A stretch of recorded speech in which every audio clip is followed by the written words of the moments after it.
Celtic Badass of the Week showcases a person of Celtic heritage each week. Those who exemplify the give no shit attitude and come out on top.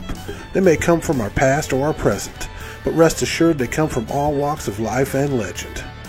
They are men, women, even old ladies and pirate queens. Now you don't have to be a muscled up Celt in a fur kilt swinging a mighty sword. You can just be a 4'11" Welsh woman and suffragette who knows jujitsu. Now most of these badasses are all too real, and while some of these are only legend, they're badass legends. The only prerequisite is Celtic blood and badassedness. Captain Legs Greaves. He was a successful pirate and also a lucky one. He managed to survive life as a pirate and live to a ripe old age. Now what makes this even more remarkable was how his life began. Greaves was born in Barbados, the son of Scottish slaves, born into slavery. Greaves' father was on the wrong side of the Civil War when Cromwell came to power, as were many people from Scotland and Ireland. A short time after the elder Greaves arrived in Barbados as a slave, young Greaves was born, and while the new son had nothing to do with the Civil War in England, he paid for the sins of his father and was a slave from the moment he was born. At first, life as a slave was at least tolerable because Greaves had a kind master, but his life took a turn for the worst after his parents, as well as his master, died, and the orphaned boy was sold to another master who delighted in beating the young man. When the young Greaves became a teenager, he decided his only hope for survival was to run away.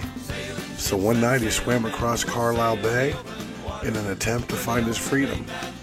After making his escape, Greaves stowed away aboard a ship, hoping to sail off to a safe harbor.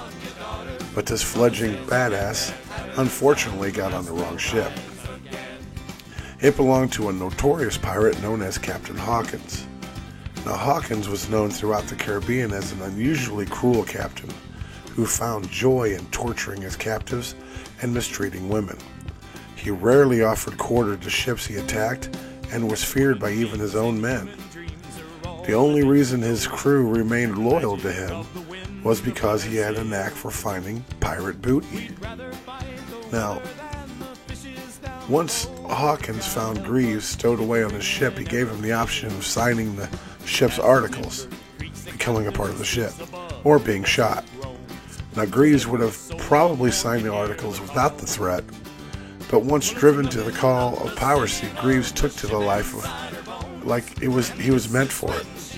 Now despite becoming a badass pirate in his own right, Greaves' childhood as a slave led him to really hate Captain Hawkins. Greaves refused to kill for no reason and would not partake in torturing prisoners. It didn't take long for these two badass men with different moral codes to come to blows. Now while it is said that Hawkins attacked Greaves for not following his orders, a bloody fight ensued. Now after all, each of them were probably loaded down with guns and knives and all kinds of weapons, and in the end, Greaves managed to kill Hawkins. The crew, which had lived under the fear and cruelty of Hawkins, immediately elected young badass Greaves the new captain. Now Greaves in turn drew up a new set of ship's articles, which were more to his liking, which gave stiff penalties for maltreatment of prisoners and women and the willingness to offer quarter. Much to the delight of Greaves and his crew, what followed was a period of piratey success, unparalleled to all others. As his badassery and reputation spread throughout the Caribbean, Legs Greaves became known for his humanity and morality. He never tortured prisoners, nor ever robbed the poor, nor mistreated women. Greaves got his nickname Red Legs from his heritage because he wore a kilt, and the kilt-wearing Scots were known for going bare-legged in any weather, and this lifestyle led to, well, suntan legs in the Caribbean sun. His greatest success of all, though, was his capture of the island of Margarita off the coast of Venezuela.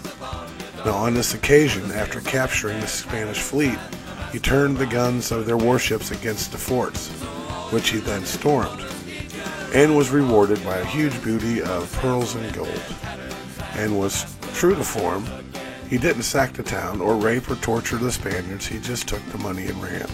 Having made off with enough money to last a lifetime, Greaves retired to the respectable life of a planter in the Isle of Nevis. Now the story would probably end right there. Unfortunately for Greaves, one of his former victims happened to cross his path and turned him in for the bounty on his head. As was typical of the time, he was quickly tried and found guilty and sentenced to be hanged in chains. After all, he was a pirate. Now he was cast into the dungeon to wait execution. While waiting, a great earthquake came and destroyed and submerged the entire town. That was in 1680. One of the few survivors of the earthquake was Greaves. He was rescued by a whaling ship, and in turn he joined the crew and served the ship well for years. Later he would turn pirate hunter after a gang of pirates that made Captain Hawkins look like a Girl Scout had been ravaging the whaling fleets. He received a pardon for his earlier crimes after assisting in the capturing of the gang of pirates. Now after Greaves became a legally free and pardoned man, he once again retired to a plantation, becoming well known for being a charitable and kindly man who gave generously to many public institutions. And he spoke out about the evils of slavery, never having owned any.